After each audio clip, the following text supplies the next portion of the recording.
Olá, eu sou Rui Weschenfelder, eu sou oncologista clínico do Hospital Moinhos de Vento de Porto Alegre e também sou diretor científico do GTG, o Grupo Brasileiro de Tumores Gastrointestinais. Nos próximos minutos, vamos revisar alguns tópicos que foram discutidos durante o primeiro simpósio internacional do GTG, realizado entre os dias 19 e 21 de março de 2015, na Praia do Forte, na Bahia. Nós do GTG tivemos imensa satisfação durante todo esse evento, não só pelo sucesso de público e participação ativa do público presente, mas também pelo alto nível dos palestrantes internacionais que compareceram ao evento. Uma das sessões de extremo interesse que foi bastante comentada foi essa questão de tópicos yes or no do câncer coloretal. Uma sessão de um formato relativamente inovador, em que os painelistas eram expostos a questões do dia a dia do consultório, para as quais não temos uma evidência definitiva, e todos deveriam opinar rapidamente se aquela conduta era ou não adequada. Dois desses tópicos foram a discussão sobre a incorporação da oxaliplatina como rotina na adjuvância do estágio clínico 3 em pacientes idosos, e o outro tópico foi o papel da quimioterapia de manutenção para pacientes com câncer coloretal estágio clínico 4, após atingirem boa resposta com a primeira linha de quimioterapia. Na discussão da oxaliplatina no estágio clínico 3 de pacientes idosos, esse é um tópico ainda muito carente de dados sólidos. É importante lembrarmos que todos os ensaios clínicos randomizados desse cenário, quando incorporando pacientes com mais de 70 anos, dificilmente essa população representa mais do que 15% dos pacientes em estudo, fazendo ser difícil termos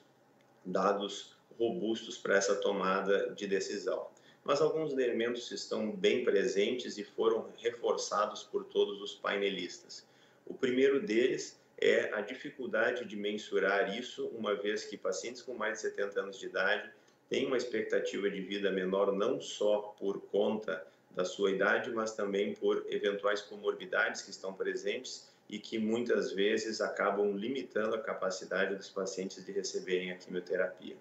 A outra questão são os impactos da toxicidade da oxaliplatina, especialmente da neuropatia, na qualidade de vida desses pacientes, que muitas vezes pode significar uma neuropatia persistente pelo restante dos anos de vida que esses pacientes terão, e isso trazer consequências danosas para a qualidade de vida desses pacientes. De modo geral, foi consenso entre os painelistas que a oxaliplatina não deva ser empregada de maneira rotineira nessa população. Quando feito, deve ser feito de maneira excepcional para pacientes em excelentes condições clínicas e com uma idade biológica que permita receber essa droga em condições de tolerar sua toxicidade. Todos os estudos têm dificuldade de mostrar um claro benefício da adição da oxaliplatina, e como sumário dessa questão, a gente pode pontuar que o papel da oxaliplatina no estágio clínico 3 de pacientes idosos continua sendo opcional, e o uso da fluoropyrimidina em monoterapia, seja capecitabina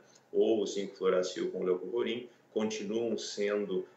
condutas extremamente defensáveis e adequadas para essa população. Um outro tópico que todos vivenciamos no consultório oncológico no dia a dia é o que fazer com o paciente com câncer coloretal metastático que não é candidato a uma cirurgia de ressecção das suas metástases e que, após o início de uma primeira linha, seja ela com FOLFOX ou FOLFIRI adicionado de anticorpo monoclonal ou não, reduzir a intensidade dessa quimioterapia, buscando melhorar a qualidade de vida sem ter prejuízo em termos de sobrevida global. Nós sabemos que o estudo Optimox 2 mostrou que a retirada da oxaliplatina após alguns meses de terapia de indução não traz um efeito deletério em termos de sobrevida global, bem como isso preserva a qualidade de vida desses pacientes, especialmente em termos de neuropatia. Esse estudo foi replicado de diferentes formas em estudos que avaliaram o papel de quimioterapia combinada ou sequencial e, mais recentemente, nós temos pelo menos 3 estudos que avaliaram o papel da quimioterapia de manutenção, essencialmente focando na questão de retirar a oxaliplatina e manter a fluoropirimidina, 5-fluoracil ou capecitabina, junto com bevacizumab, ou até mesmo o uso do bevacizumab em monoterapia. A conclusão global que nós podemos ter desses estudos e que é quase de maneira homogênea defendida pelos painelistas que estavam no simpósio do GTG é que alguma forma de manutenção é desejável. Mensurar o impacto disso em termos de sobrevida global e, inclusive, questionar isso versus interrupção completa da quimioterapia, fazendo férias de quimioterapia por algum período, ainda não está claramente definido. Também não está definido se o papel dessa quimioterapia de manutenção deva ser exercido apenas pela fluoropirimidina, pela combinação da fluoropirimidina com o bevacizumab ou o bevacizumab sozinho. Mas o importante ressaltar é que nós temos opções. E, neste momento, a manutenção parece ser uma realidade bastante presente no consultório de todos os oncologistas e bastante defensável do ponto de vista da evidência disponível. Nesse momento, o uso de fluoropirimidina, seja capecitabina ou 5-fluoracil com bevacizumab, parece ser uma estratégia bastante presente, sendo que o papel do bevacizumab em monoterapia ainda é uma evidência um pouco mais frágil e não defendida pela maioria dos oncologistas. Ficando a questão em aberto de se a adição do bevacizumab à fluoropirimidina trará uma magnitude de benefício que compensa a não utilização, a utilização dessa droga versus apenas a capecitabina ou 5-fluoracil em monoterapia. E essa terapia, então, a estratégia é mantê-la até a progressão. Então, nesse momento, a reintrodução da oxaliplatina, se não houver limitação de toxicidade por neuropatia prévia, usualmente é benéfica, apesar de sabermos que, com base nos estudos, boa parte dos pacientes acaba não conseguindo reintroduzir essa oxaliplatina por conta de neurotoxicidade prévia, e aí é importante ter a visão de longo prazo do tratamento contínuo e talvez introduzir o irinotecan nessa terapia e lembrar que a oxaliplatina ficou no caminho não por resistência, mas por uma toxicidade e que num futuro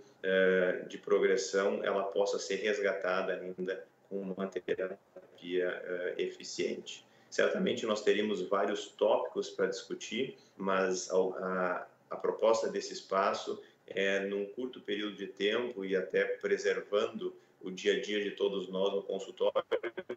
podermos reservar um espaço rápido para revisar alguns temas relevantes, e eu espero que isso tenha sido útil para todos,